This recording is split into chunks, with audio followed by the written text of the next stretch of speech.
A lot of people think that Christian faith is a moral code. It's not. It contains a moral code, but it isn't. Christian faith is Jesus and what he has done for us and what he wants for us. It's Trinity, it's Father, Son, and Holy Spirit. It doesn't start by making demands, but to live it, to respond to the grace, is to live in a particular way.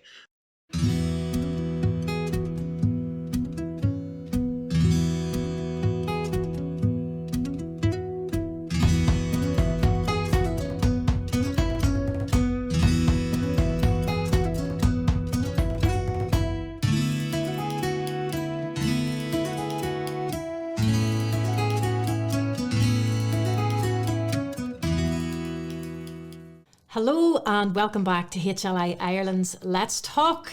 This is the show that looks at all things life, faith and family through a Catholic lens.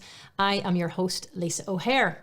We are continuing our journey in this year looking at all sorts of fantastic topics.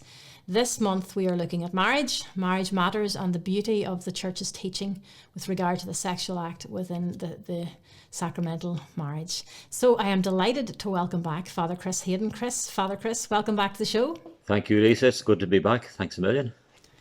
So in case you haven't been following the show up to now, we have been in previous episodes looking at Father Chris's book.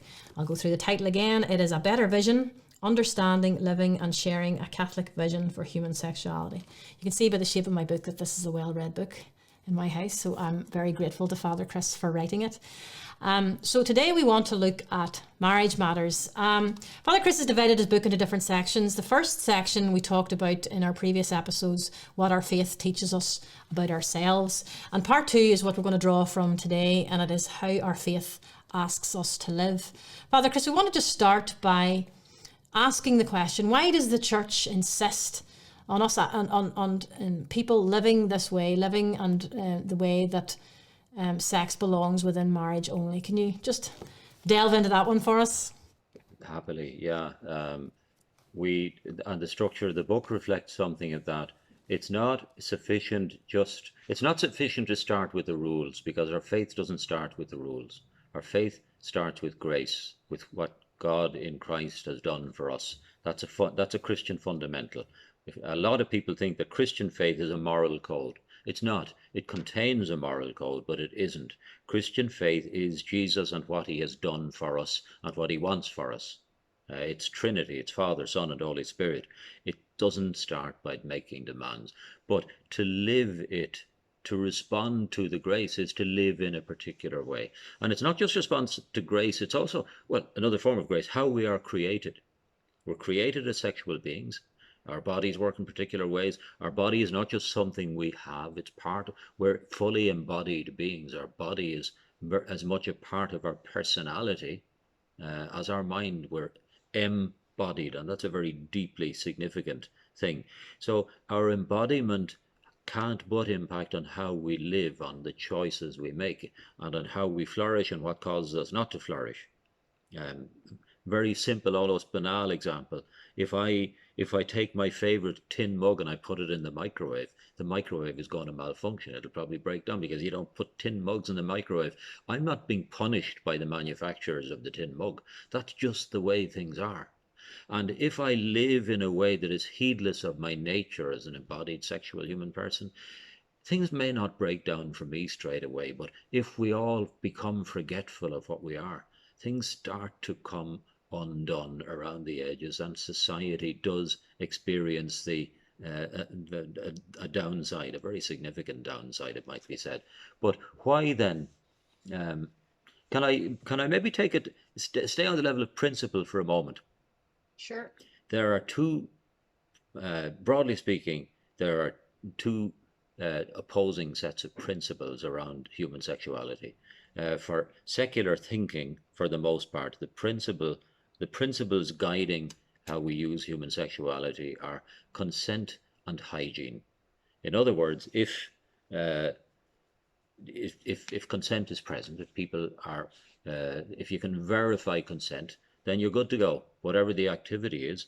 And hygiene means, provided you take due caution and measures so that there's no infection acquired, and pregnancy increasingly, as we know, is regarded as a hygiene issue. So If there's no infection and no pregnancy and there's consent, then there's no further discussion. But it's setting the bar so extraordinarily low. And it also means that for our contemporary culture, morality has moved from the confessional to the clinic. We assess something's morality by its potential to cause us to feel unwell or to be unwell in this in our bodies at this time. If it doesn't have that effect, then again anything goes. But there are far deeper things at issue. And for Christians, instead of consent and hygiene, the true principles are the dignity of the human person and the marriage principle. The dignity of the human person, it means that the thing about being a person is we don't get treated in an impersonal way. If I treat somebody, if I use someone, it's the worst thing you can do. St. John Paul said somewhere that the opposite of love, the true opposite of love is not hatred, it's using somebody. If I use somebody, it's so far from the proper attitude to them, the proper attitude of respecting their dignity. And to use somebody sexually, or to view somebody as a sexual object, is contrary to that person's dignity. And an extreme, and this admittedly is an extreme case of disregard for human dignity, but sometimes it's good to ponder the extreme just as a parameter. If we consider sex trafficking, where people are bought and sold as merchandise, that's with zero respect for their human dignity, we can see what a grave offence that is. Obviously, there are degrees of failure to respect people's personality, but and likewise the whole consent thing. Consent simply isn't sufficient, because more than a few lives have been ruined by entirely consensual carelessness. Consent is not a big enough principle to do this. The marriage principle says, and it says it clearly, and the Catholic Church it has been steadfast in this, in the face of a cultural storm, and may we continue to be, says that sex is about complete communion between two people. It's the language of self-gift, of permanency, and it's inscribed in the bodily difference between a man and a woman. And if sex is used to speak about, a relationship that is temporary or disposable, it's saying something untrue. If the intention for sex is to say nothing of any significance, that turns it into a lie, because sex is inherently meaningful. It's a vehicle for self-gift. It says I give you all that I have. I am here in front of you completely vulnerable, and this is a complete self-offering. Ponder, for instance, sex is very much the language of that whole idea that sex is the language of permanent commitment. It's slightly skittish, and I have it somewhere in the book.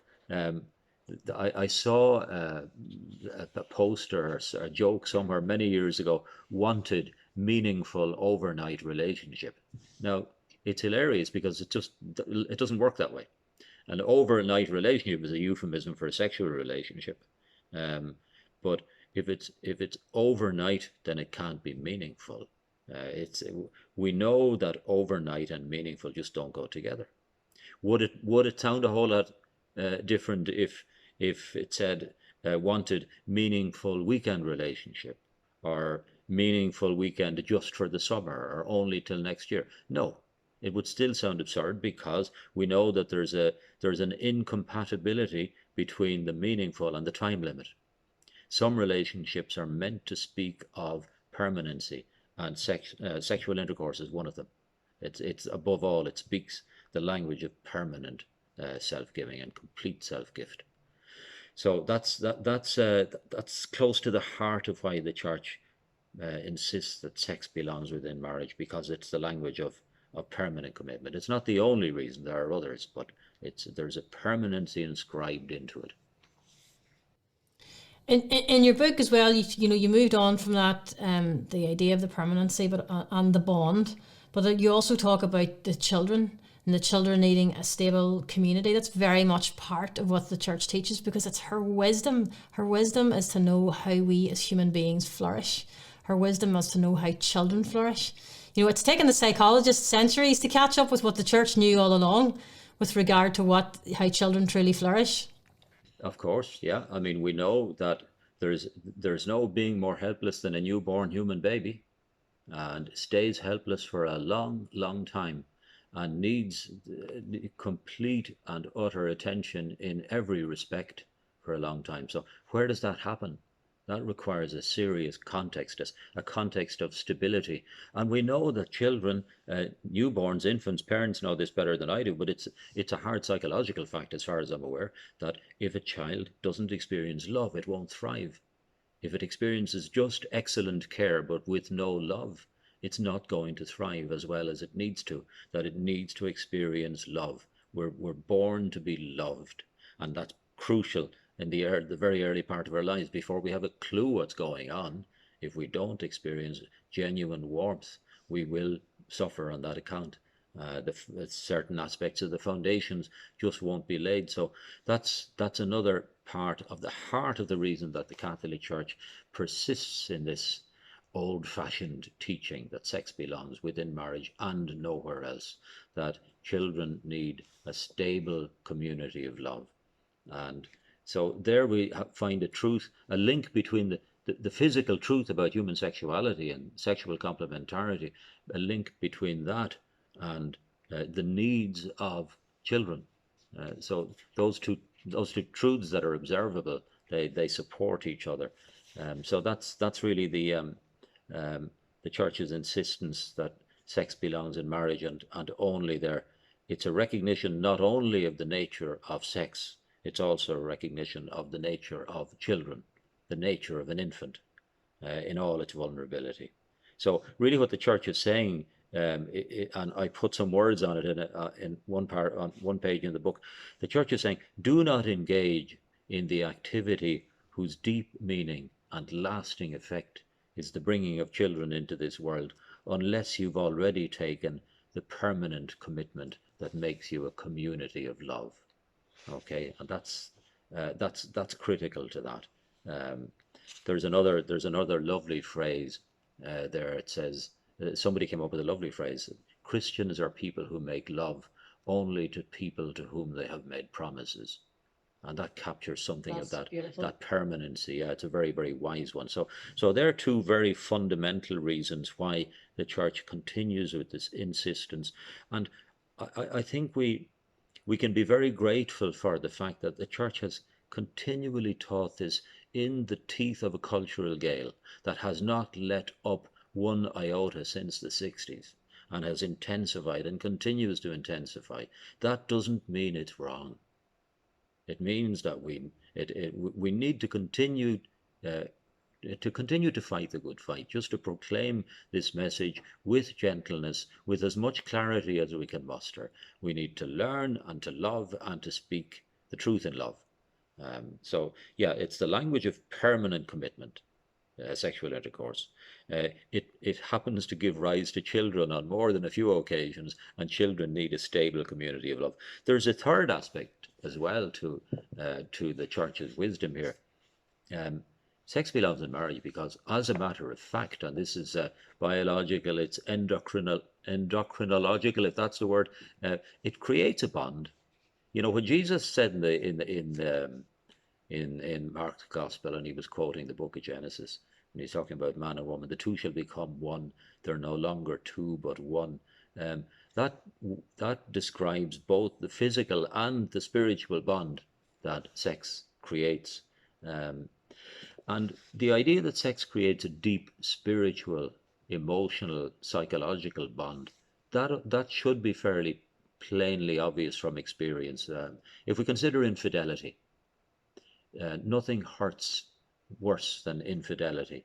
Why does it hurt so much? Why does it cut people to the very core?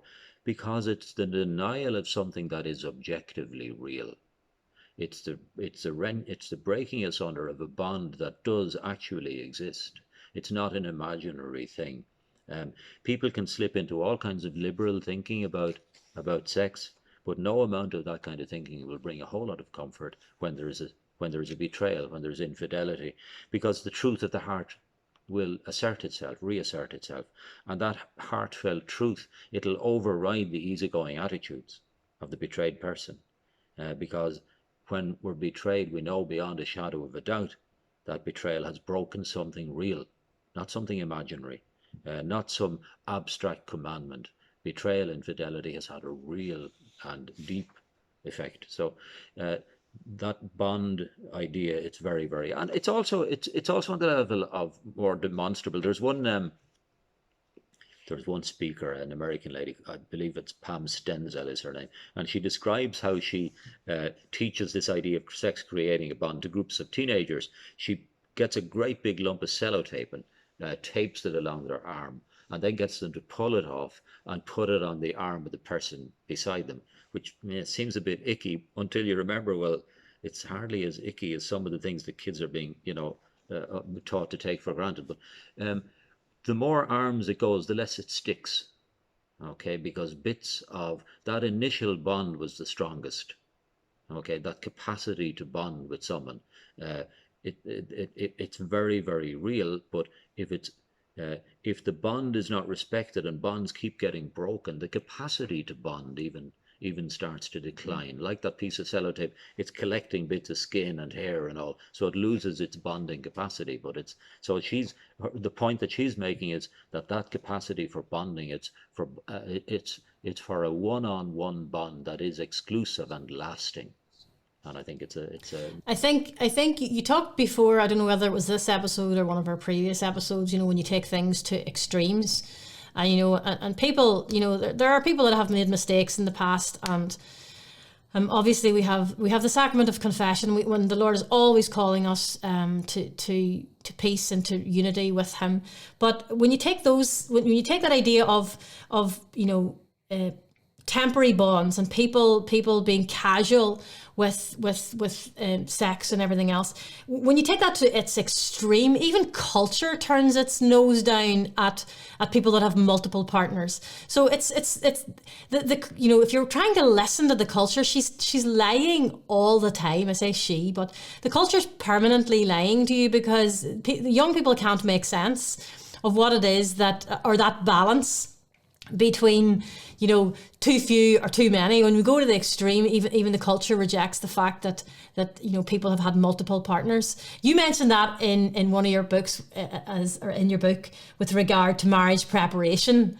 You young people, you hear about sow your oats, or young people, they need to get experience, but you can explain it better than me how ridiculous that is when you come to meet the one. We always hear about the one, the person that you want to spend the rest of your life with. It's not really something you want to share about how much experience you've had. Yeah, I mean, it's almost to the point of being funny. But can I just go back to, and I'll come to that in a moment. I just want to rewind to something you said a moment ago, Lisa, about you were touching on again people who have led broken lives, or have maybe experienced a conversion later in their life, or in their 30s or late 20s, after sowing the wild oats, they suddenly come to see the truth and the wisdom and the beauty of the Catholic teaching for human sexuality.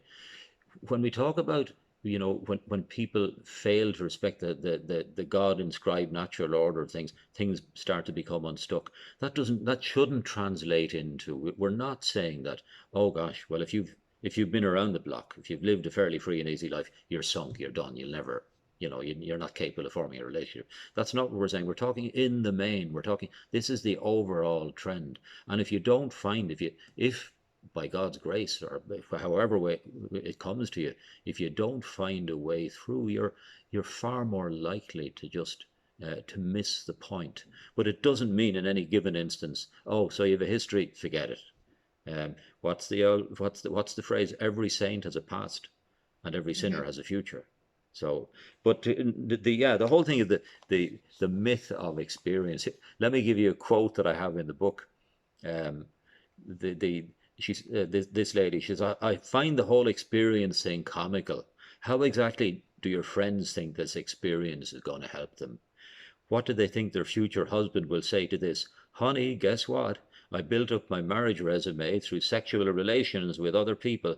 I got HPV and you'll get it too, but at least I'll know what I'm doing. Okay, it's dark humor, I'll admit that, but it's making the point that, like, Experience of what exactly?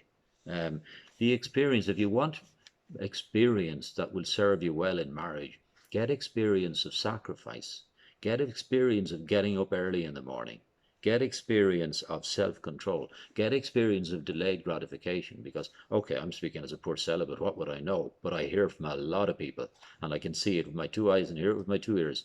These are the things that are required to make a marriage work.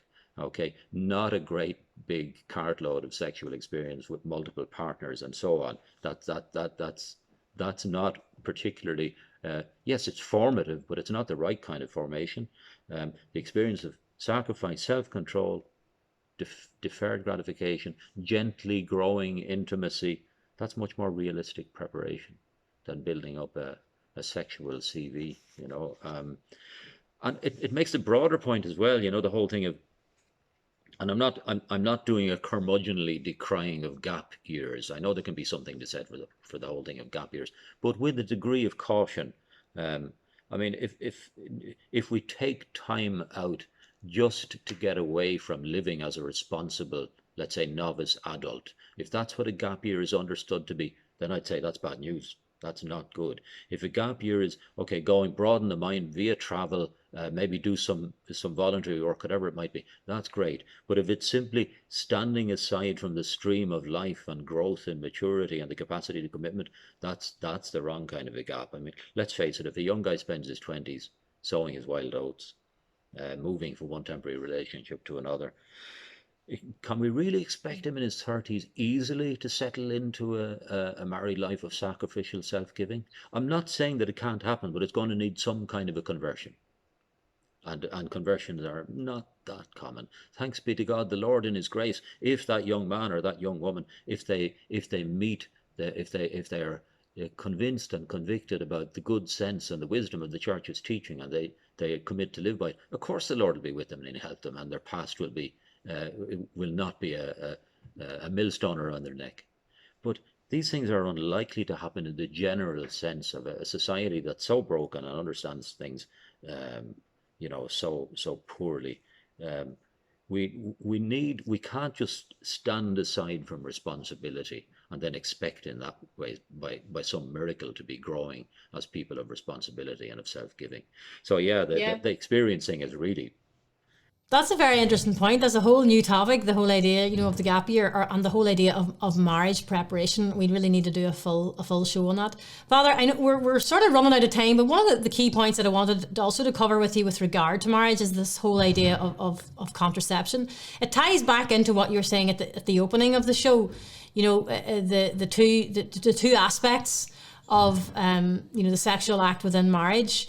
Can you just briefly tell us? I mean, you wrote it on the book. We know what contraception is. It's separating the unitive and the procreative act. It's putting the procreative act away and saying that's not what we want. Can you, you shared in the book what St. Paul or Pope Paul VI sort of prophecy was for society? What would happen if we embraced contraception? Okay. Okay. First of all, the specific issue that what at its core is the issue with contraception. The issue is that sex is about self-gift, about not holding back. It's about complete self-gift as an embodied human being, not just as a mind, not just as a set of emotions, but as an embodied human being. The Catholic Church takes the body so seriously, in a good way. It does not dismiss. A lot of people imagine the Catholic Church is down on the body, that it's regards it as somehow inferior. Quite the opposite. It's the loose sort of attitude that sees the body just as a tool, an instrument at our disposal. But in sex, the body says, I give you everything about me, including my fertility, including the possibility that with you we might bring another, that together we might bring another human being into the world. And the possibility of conception is part of the depth of that experience. It's written into it. And those two fundamental aspects of sex that you mentioned, the procreation, being open to new life, and the union between two people, that deep union that it fosters and that it cements, that it creates. The body doesn't choose between the two, but when we choose to separate the two, we're saying something that cuts across the language of our bodies, and our body is not just an instrument there, it's part of who and what we are. who and what we are. So we're creating a deep contradiction between what our bodies are inevitably saying and what we're choosing, and that's we create a kind of a cleavage there. Let me just give you a very, very deep theological take on it. In the life of God, and this is Trinitarian theology, really. In the life of God, 1 + 1 = 3. What I mean by that is it's solemn Christian teaching that the third person of the Blessed Trinity, the Holy Spirit, arises from the love between the Father and the Son. That love is so perfect, so total, that it's a third person. So in the life of God, 1 + 1 = 3. And in the life of creatures created in the image and likeness of God, we are asked to be open to the possibility of 1 + 1 being equal to 3 in our loving. So there's a very, very deep theological reason there behind the Church's insistence that contraception cuts across the nature of sex, because as creatures in the image and likeness of God, we are never more godlike. People are never more godlike than in their possibility of being co-creators, procreators with God. Okay, for Paul VI, have I got a moment to give some consideration to those? Yeah. Paul VI, in Humanae Vitae, the encyclical letter in which he reaffirmed the Church's stance on contraception in 1968, he spelled out a few consequences of widespread access to availability and widespread use of contraception. And the first consequence that he warned of was that widely available contraception would, and I quote, lead to the way being wide open to marital infidelity and a general lowering of moral standards. Now, I know for some people that'll sound like fuddy-duddy old-fashioned language, but look around. Marital infidelity, the rate of marriage breakdown. There is reams of social scientific research in the United States done by secular people, not Catholic apologists, some of it done by a Nobel Prize winning economist who is not a believer, that shows a very, very clear link between widespread contraception and divorce and family breakdown. And and he hasn't got a point to make other than a statistical one. A second consequence that Paul VI warned of, he said that a man, and I quote, a man who grows accustomed to the use of contraceptive methods may forget the reverence due to a woman, and disregarding her physical and emotional equilibrium, reduce her to being a mere instrument for the satisfaction of his own desires. He's not saying that always or inevitably happens, but it's more possible that she's there, she's available all the time. Paul VI did not have to wait for the #MeToo movement of 2017. He was well ahead of that. But the #MeToo movement just shows us what's been going on. You know, it's that as a broken contraception, one of its effects is it makes it easier for us to be irresponsible. You go to the supermarket, the contraceptives are available, condoms are freely available. They're posing as the way to be responsible. But in fact, they are the way to be irresponsible with our sexuality. So it's so bizarrely twisted. It's extraordinary that what is irresponsible behavior can pose as responsible. If you're a responsible person, you'll make sure you've got contraceptives with you. No, if you're a responsible person, you will exercise ownership of your sexuality. If you're a responsible Catholic believer, you'll know what it's about and you will strive to live according to it, with the help of grace, with the sacraments. So that's, and one more from Pope Paul. He warned that if contraception were to become very common, he said that there was a danger that control over fertility would pass into the hands of the public authorities of the state, that if it becomes a common choice or policy within families, why is it not liable to become a policy, a family policy for the state and for international agencies? And we can see strong evidence of that, even to the point of the linking of foreign aid and Western sexual ideologies, something Pope Francis refers to as ideological colonization. If you want the money, you better buy into Western sexual attitudes. There's so much. I mean, just to pick up on that, what you talked about, the grace of the sacraments there, I think that's crucial to all of the topics that we've been talking about in your book and throughout the year, with regard to the the life that the Lord calls us to. It's not possible without the grace of the sacraments. And even you know, and you spoke as well about the spiritual reality. You know, we've got to look at reality, the spiritual reality, that we're never more godlike. I mean, I just think that's something that we can really reflect on, you know, when we're co-creating with the Lord. It's just amazing. And it is also, Father, I mean, you can sort of correct me on the theology of it, but the bond or the sexual act is the consummation of the marriage act. So actually the more graces flow through a couple every time. Would that be correct? It sounds correct to me. Now, I couldn't give you a chapter and verse, but for sure, Yeah. because you see, we're not, again, what you're touching on the point there, Lisa, that the church is not, it doesn't have a chip on its shoulder regarding human sexuality. It has a very, very clear vision, and it lives, we live in a culture that has lots of chips on its shoulders, but the teaching is clear, coherent, and it conduces to human flourishing. Does it ask for sacrifice? Of course it does. Is chastity easy? Of course it's not. But life is not simple. Those who do not learn to make sacrifices, they're a menace to themselves and others. You know, we don't expect children to do sacrifices. They do instant gratification, but part of bringing them up is teaching them deferred gratification, teaching them various things about what does and doesn't constitute worthy human behavior, and so forth. So yeah, the church is not suspicious of sex at all, and to say that sex is an abundance of blessings, more and more, and a vehicle of grace within marriage. Oh, sorry, yeah, I put you on the spot there, and I just like the idea, like, of just that like you say, that constant flow of graces when you're open to the Lord. You know, he said, take up your cross and follow me. You know, he said, my yoke is easy, my burden is light. You know, he has given us everything we need to walk an authentic Catholic, life, an authentic life on this earth through communion of love with each other, with our spouses, and with our children. And it is something to be shared and something to be joyful about. Father, thank you again for your time. You're very welcome again, Lisa. It's been a pleasure. You can tell I get excited when I start to shout a bit more. I'm supposed to try and keep this nice and calm and settled. So I just wanted to thank you all for taking the time again to share with us and listen to what we're saying. We hope that this show has inspired you and encouraged you and equipped you. That's all what we want to do through the whole Let's Talk series. Please get in touch. Let us know if we've touched on any points that are important to you. Patrick will be coming next week to share some of his insights and also some of the work that HLI Ireland are doing in these very important areas. And then we're going to have a live show. So I really need you to get in touch, give me some feedback, some comments, so that we can really speak more into these very, very important issues. So, Father, thanks again for your time. Welcome.